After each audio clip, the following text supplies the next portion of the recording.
arrange things. Sorry,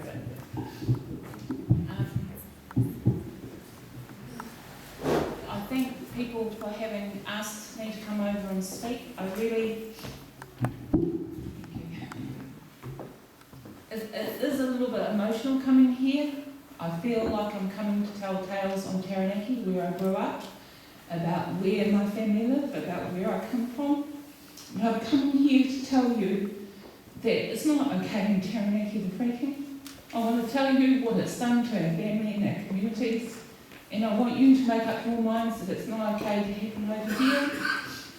People in Taranaki didn't choose for them to come and frack here. We didn't even know. They're all non-notifiable. No one knew what was happening next door to us. We lived right next door to them, and we didn't even know until my sister rings up and says the ground's been shaking and she smells this funny smell in the air. This is what our view from our house looked like. I don't know if I can get it. Yeah, it's to recognise it. Get it over there. I can hear it clicking, but it's not moving. Can you do it manually from the back, please, guys? Just one Yeah. time. Thank you. Okay, I'll explain it then. Okay.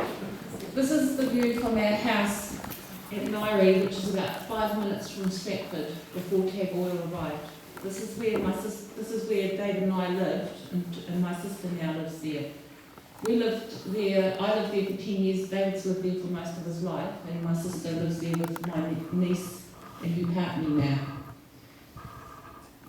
This is what it looks like now. So Tag Oil has moved in next door to what they call the Chair B site, and they've been fracking here. Now, we had no idea that they were fracking. We had no idea what their plans were for this site. In a few years before, we had signed one piece of paper for what they described as exploration. It didn't describe wells, it didn't describe production stations, it didn't describe anything else. Now, oil's been in Taranaki for some time. We had a lot of faith in our councils. I particularly did, so did my family, and we believed that they'd been looking after us. So when we'd been upset about the way that our water had changed when they moved next door to us, the way that they flared all the time, the way that the ground had been shaking when they'd been drilling, when they came and asked for us to sign the new consents for up to 30 wells within a K of our house, we said that we wouldn't sign, that we wanted more information. So instead of the one piece of double-sided paper they gave us, they gave me 250 pages bound that I could read. And at least 100 of those were the chemical list that they were going to use at this site. Now, just down the road from Chill B is Chill A, and just up the road from Chill B is Chill C. All of them are owned by Tag Oil. At the moment, Tag Oil has an application for consent for Chill C for up to 10 wells and a new production station, which makes it 2 Ks from our hometown. That should work. It should work. So most of you, I'm imagining, know what hydraulic fracturing is. This is kind of what it looks like underground. We've got issues for our family about what happens under the ground, obviously because of the ground shaking, but also we have issues with what comes up from the process as well. So they put a whole lot of water, bucket loads of water, under the ground at high pressure, but they add chemicals to it. And they pressurise and break open those fractures and hold them open so that they can extract the oil and gas. As the technology has developed, they started vertically and then they began to go horizontally. So they can go horizontally up to a K under the ground. So where the well is next to Chill B, next to our house, we could feel it under our house because we're only 600 metres from them. So they're actually drilling underneath our house. Could you click on the... This is an industry insider describing how hydraulic fracturing works, and we're just going to see if it works because we've got it linked to the internet, but we'll have a go.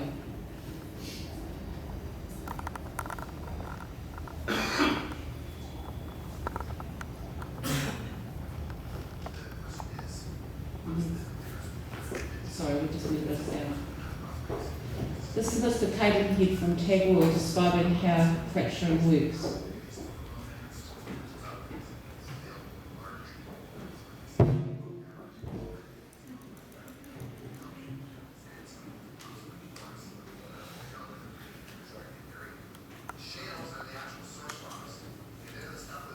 They're the kitchen, all right? That's where the stuff's being cooked. Sandstone in the pantry, that's where you store the stuff that's cooked already. The problem with the shale is it's not permeable. The oil, it's being cooked in there, but unless there's a fracture like this, you can't get out. You drill horizontally, you turn the bit, and you drill horizontally. And you start drilling. You've got a kilometer of hole going along here now. Then you go to the end of that hole, and you start fracturing it. Crack, and you do it again. Crack, crack, and you do it all the way along that whole thing. You just busted the out of a kilometer of the stuff. And all of a sudden, 7, 8, 1,000 barrels a day is coming through that hole. It's called an unconventional oil play, and it really is it's on the forefront of what we're doing, down on the east coast of New Zealand right now. We're just not waiting for it, like I said, to get into the reservoirs. We're going down and taking it before it's ready to go out. The unconventional potential reserves in the world today are about 3.6 trillion barrels. That's opposed to the 1.2 trillion of more conventional type reserves we think are left. So we've created artificial permeability in the reservoir that wasn't there before. And that's really what's made the economic difference of allowing us to flow economic amounts of oil out of these reservoirs. That's really made this play exciting in the world today, and that's exactly what we'd like to do here in New Zealand. Thank you. He describes very clearly the process of fracking. That's our experience of it as well. Drill, frack, produce. This is the list of chemicals that were provided for our family from the Regional Council and from Tag Oil to say what they were using when they added it to the water. There were a lot more chemicals on the list. This is the acutely toxic ones to people. So these were the chemicals that were mixed with the water when they fracked at Shell A and when they fracked at Shell B. When we were concerned about the quality of our water, I approached the Regional Council and asked them if they would test our water. They said, you have no worries, it's so far under the ground that you have no concern at all. And I said to them, but what about when you bring it back up? What do you do with all the discharge waste? Where do you put it? And they said, well, we put it onto the land next door. But there's no worry about this getting into your water. So for 6 months, it went back and forward between us. They'd say, yes, they test the water. Then I'd say, well, you need to test for the drilling chemicals that you use when you drill. And they'd say, no, too expensive, no, it can't be done, no. Eventually, they did test our water, and it was reported in Parliament and on their website and in the local newspapers that everything was fine. What they said is that they published the results, but what they didn't mention is they didn't actually originally test our water, the water that we take from at our house. They said it was because there wasn't enough water in the spring at the time to do a complete test. Eventually, when they did test it, they said we were still fine, but what they didn't say is they never tested for any of the fracking chemicals on the list. So none of those are in the tests that they have done. So we don't feel assured of what we're drinking, and we wonder what we have been using. It started with Shell, a little place outside Nairi, outside Stratford, for us as a small family and for a small community. But then someone came to my house that comes from another area in Taranaki and talked to us about some concerns they had at a well site there. They started describing to me about people that were sick. And I said to them, well, I'll read some of the reports that get put out publicly by our regional council, that are public reports that describe the monitoring that takes place around Taranaki. And all these reports show areas of concern right across Taranaki. Oops. What happens is they write the monitoring reports. At the front page they show good environmental levels of performance, high environmental levels of performance, and if you were reading them as a member of the public, you'd think on that first place, shining, no problem. But if you go in and read the 150 pages inside, you'll start discovering some things. You'll start discovering that there's no scientific testing. There's visual inspections of oil companies. You'll also discover that there's significant breaching of consents. There's incidents described where hydrocarbons are lost into water or dumped on the ground, and there are no consequences. So a number of the sites that we reviewed in the page before with the map, those are the fracking sites that are described by the Regional Council in their fracking report. Those are the production stations where the fracking wells take their hydrocarbons. Those are the land farms where the hydrocarbons and fracking fluids are taken. Land farming is quite an interesting way of describing the process. The Regional Council has issued resource consents to a number of areas all over Taranaki. Many of them are described as having good and high levels of environmental performance. All of them have issues with contamination.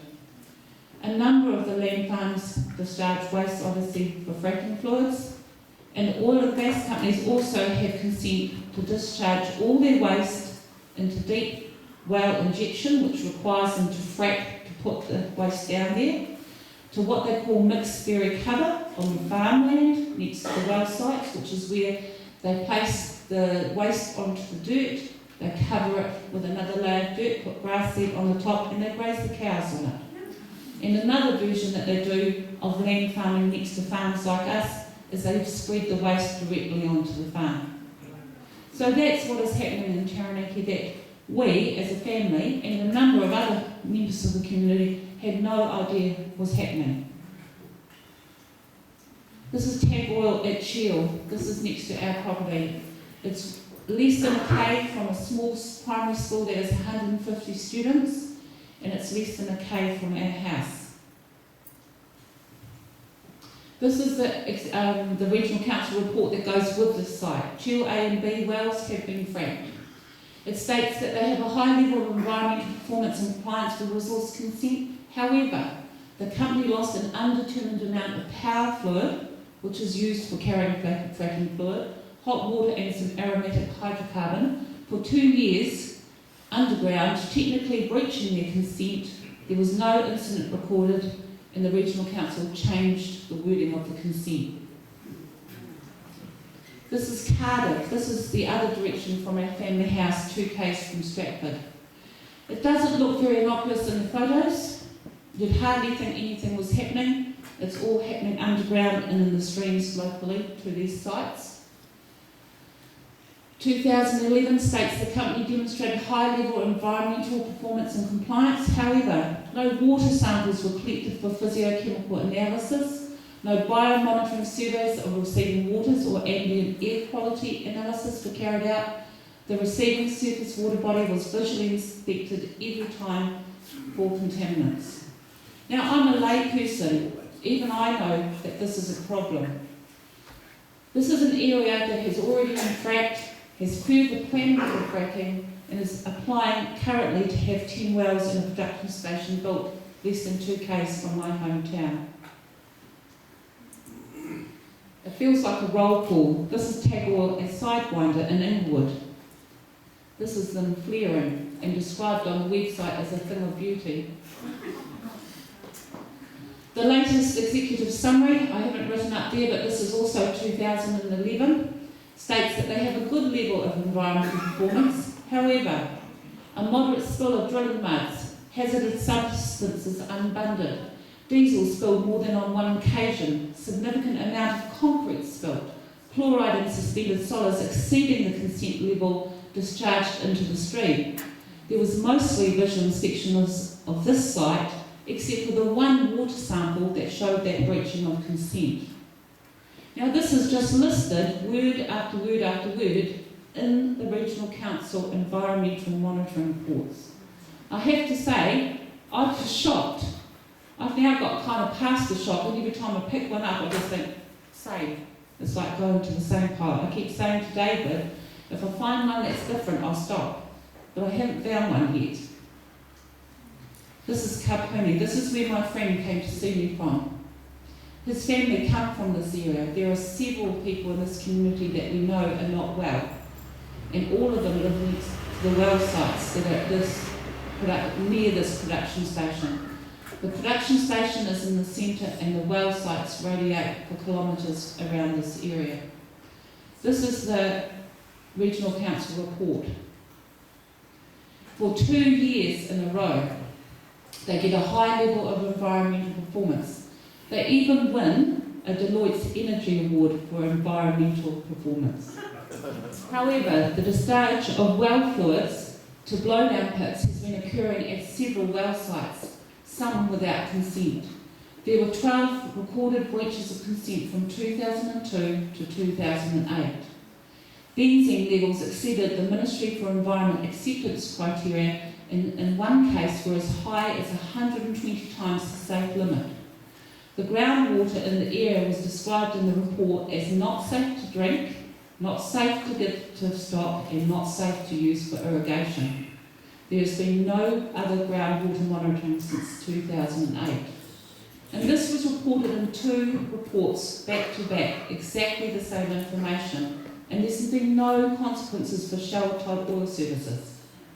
And these are the place where several Kapuni wells have been fracked, as described by the Regional Council fracking report. This is the part that a number of us over there can't cope with very easily. There are a number of local people that have been coming to speak to some of us about their health concerns. Many of them live near the well sites and near the production stations. Many of them are ill, and many of them are wondering if the illnesses are caused by the contamination at the well sites. In one case, one of the family members sat me down and talked to me about their children, about herself, about her mum and her dad, and at the end of the day she said she couldn't bear the scrutiny of having another Ivan Watkins Dow where all they get at the end of it is a free medical check once a year. Now, if you thought that was bad enough, we haven't got enough time tonight for me to list all the things that are wrong with these places. But all of them either have visual inspection only, including offshore, significant breaches of consent, incidents listed in the report, and no consequences. And they spread right across Taranaki.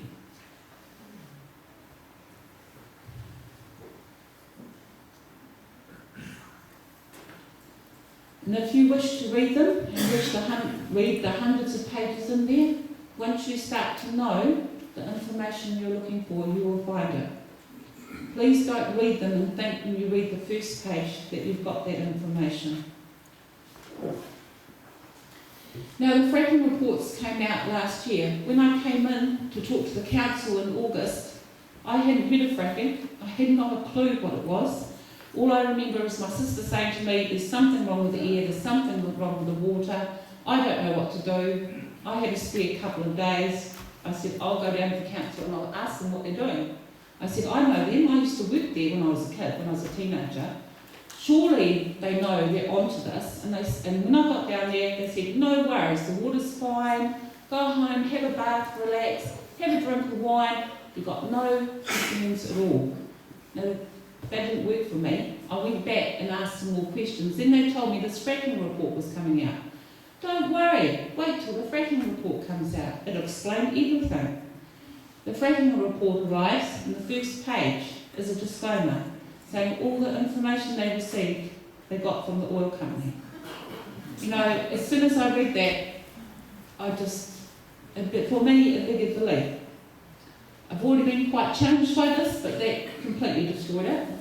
Then in November 2011, the first report that was written, that's no longer available, talked about 42 hydraulic fracturing activities at 28 wells. I wrote out to them and pointed out that they missed a few. So in February in 2012, the report came out and there were 60 events at 33 wells. I know they've still missed a few. Lots of these frackings are actually reported on a government website, the Ministry for Petroleum website, and described where they are anyway.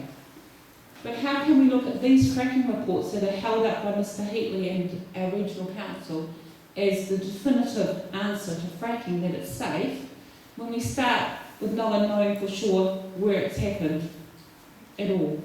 I don't think it's scientific. I don't believe it's been peer reviewed properly.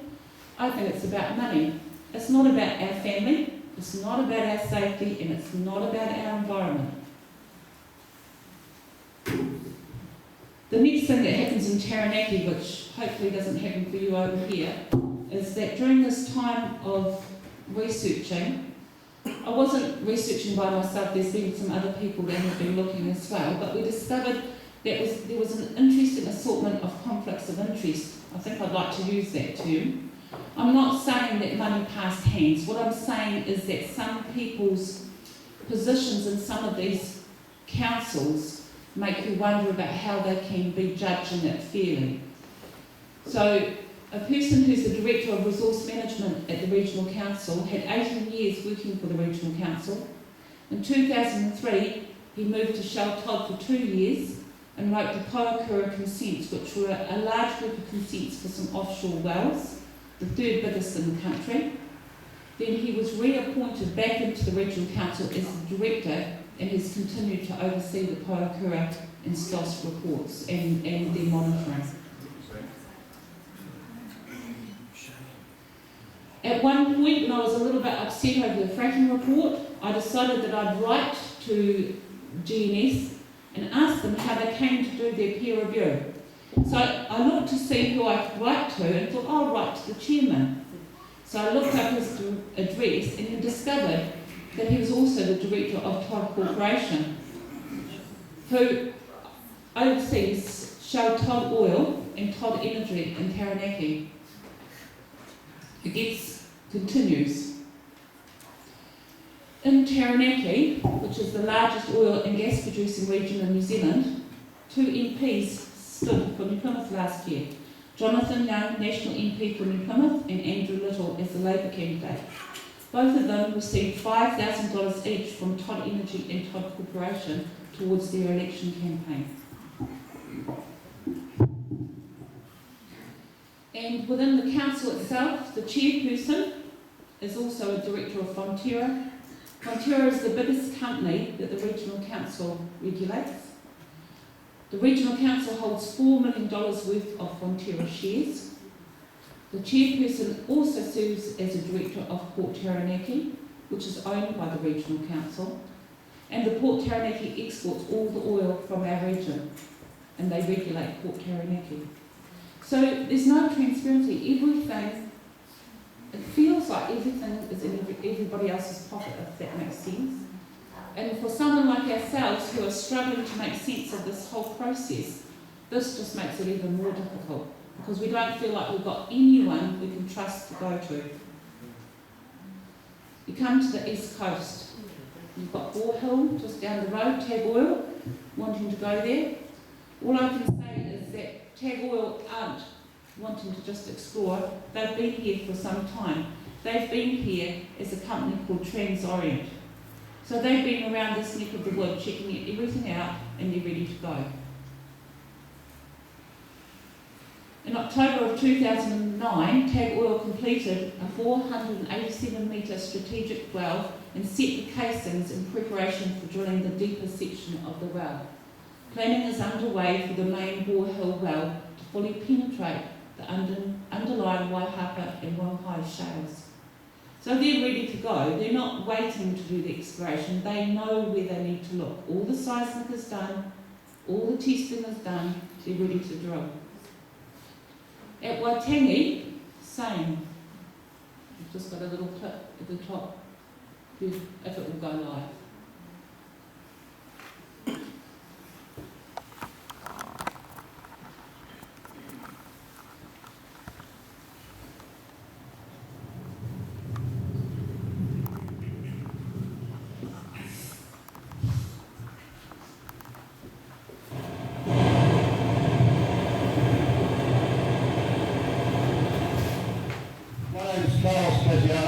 I'm the New Zealand Operations Manager for Tag Oil, and we're at Waitangi Hill in the Gisborne region of the North Island of New Zealand. Behind us is the Whakatu drilling continuous coring rig. We've contracted this rig for the job specifically for the ability to be able to recover core of wireline. Last night we took a large gas kick which we were able to kill. Okay, we're at 149 metres, we're taking a gas influx, the well's currently closed in. We're moving through some pressure off on that. That's the gas flowing out of the well there. We've just recovered a core from 172 metres on the Whakatu Hill Road, and I've just been indicated by the geologist that we've got an oil show, and I'm very, very happy to see that. In fact, you have to excuse me, gentlemen, I just want to go and see this. How good is it?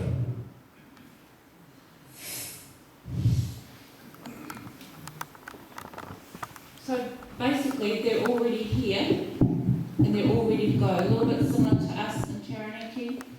You know, in August last year, we had a few wells. Now we're going to have 30, 40 actually, if you count the 10 near Stratford. The same has happened up the north end of Taranaki. There's another 25 planned. The same has happened at Kapuni. There's many more planned at Kapuni. So it's happening to us, and we already have oil, and it's going to come over here and happen here as well. The other oil companies in the East Coast, I thought maybe the East Coast meant Gisborne, but I actually have discovered in some of the research that East Coast means Gisborne, Hawke's Bay, Dannevirke, Horongahau, Masterton, Castle Point. That's the whole of the East Coast. And so this company is already there, another Vancouver-based company, who want to undertake a study, but that they, like Tag Oil, are already doing their exploratory drilling. And as they say in the government website, the artificial fracture stimulation techniques may also be trialled in their well drilling. So they're there, they're also at the end of our road. So they're on both coasts as well. Now, a lot of people say to me, particularly in Taranaki, what about the money? You know, what don't you get, Sarah? These are our jobs and our livelihood. What are you trying to do? And I say, well, one, I can't drink the water and we can't breathe the air. But aside from that, the royalties are 5%. So if you work out the government gets $600 million in royalties, for example, 95% of them are returned to the oil companies. Now, I don't think I can read that big figure. I'm sure that's a bit of give and take with tax, but that's basically it, 5% royalties. Jobs for locals, what we've observed in our hometown, fine. When they're setting up the infrastructure and when they're drilling, sure, plenty of jobs. Once it's all online, gone. Yes. And a lot of those jobs are actually taken by people they bring over from overseas. So I don't know if you noticed the accents of some of those people for Tag Oil, but we know that a lot of the people that have worked at Shell are Canadian.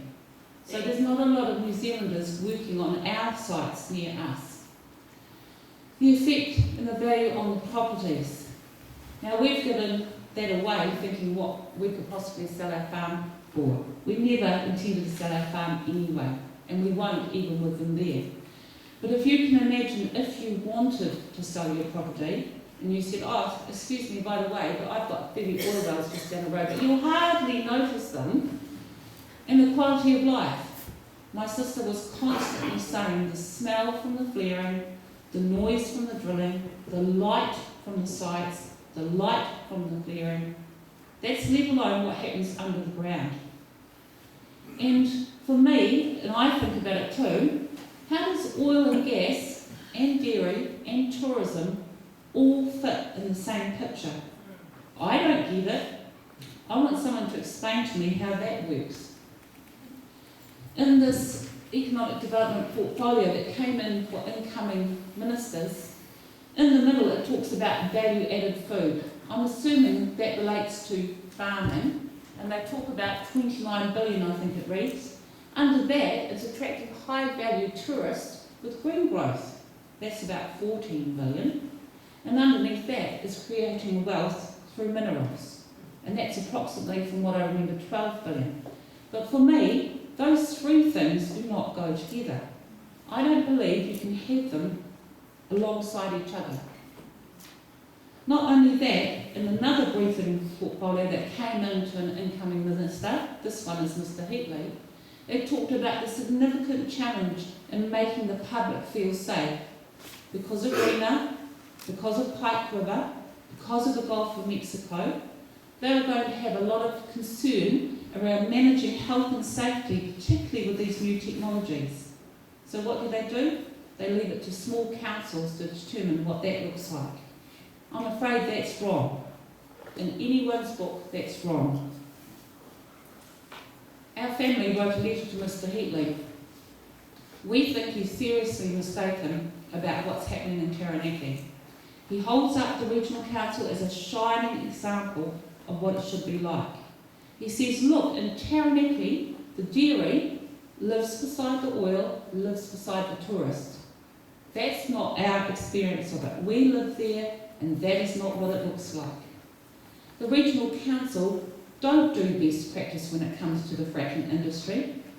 There's no scientific testing, there's breaching of consent, there's incident after incident and no consequence. And we think that they're seriously mistaken if they think dairy can exist side by side with oil. Next to us is a farm that supplies Fonterra. On that farm they have consent to discharge produced water onto the land beside our stream. Mr. Cadenhead wrote to me last September and explained to me very clearly that they don't put any of their produced water on the land. Absolutely, categorically, we never do this. We don't discharge at either Cheel sites. But this doesn't explain why we see the farmer at Cheel B going in and picking up the discharge waste from the well site, travelling around the farm, disposing of it straight onto his farm, and many of our neighbours discuss about the fact that you can get more money from the oil company than you do from your milk check. And as far as we're concerned, in talking to locals, that this has been common practice on farms where there's wells for some time. Tourism. David and I recently went for a drive out to the north of Taranaki to a well-renowned rhododendron garden, and about 3 minutes down the road is Todd Energy, drilling on the side of the road, and that was about 2 days ago. We don't believe that you can legitimately say to our locals, let alone the people overseas that fly halfway around the world to come here because it's green, that we can hold our head up and say that you can have oil like this and our tourism and our dairy. What's happening to us now? This is a long letter that I wrote, and I'm not going to bore you with the details, but basically, we have had flaring next to us for at least 120 days. They have no consent to flare.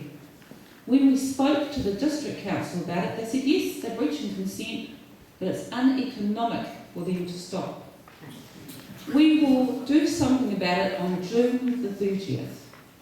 Now that makes it 180 days before we have any sense of whether they'll stop flaring. The whole night sky is lit up, you can smell it in the air, and we can't do anything about it. That's the rest of my letter. This is one of the flaring pits that's very close to our family. Now, we're very happy that the Parliamentary Commission for the Environment is going to independently investigate fracking. But we as a family know that she has no jurisdiction over government, none whatsoever over the local governments. They can take on board her recommendations if they wish to, but they don't have to. We believe that what I've described to you is happening in Taranaki, that the safest and the only reasonable thing that they should be doing is placing a moratorium until such times as an independent review is done and they come back with recommendations how to do it safely, or they say it's too hard. But I don't believe they should be leaving our families to live in that environment any longer. And we, like I say, some people say, well, you guys, you chose to have them there. Well, we didn't. In fact, we said no, but we haven't been able to change it. And we're here because we don't want you to have it. We want you to know what it looks like in Taranaki, so you know for sure that you can see it for what it is for us, and you say, we don't want that here. And that's what we've come to tell you tonight.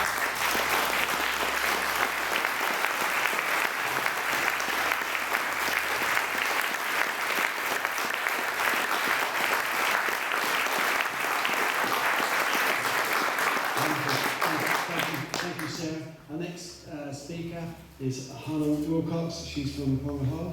And we're basically tagging Apache plan to drill the test well.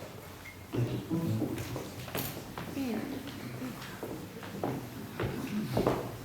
I'm not nearly as tall as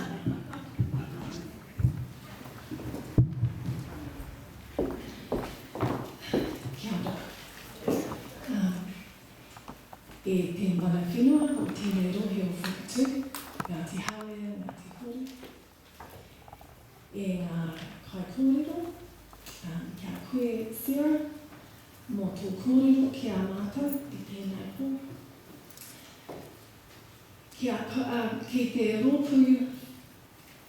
Ki te rōpū kaha, ko whakatū i tēnei hui i tēnei pō, kia koutou katoa, ko hara mai ki konei ki te whakarongo, ki te ako, ki te whakawhiti kōrero. Ngā mihi mahana kia koutou katoa.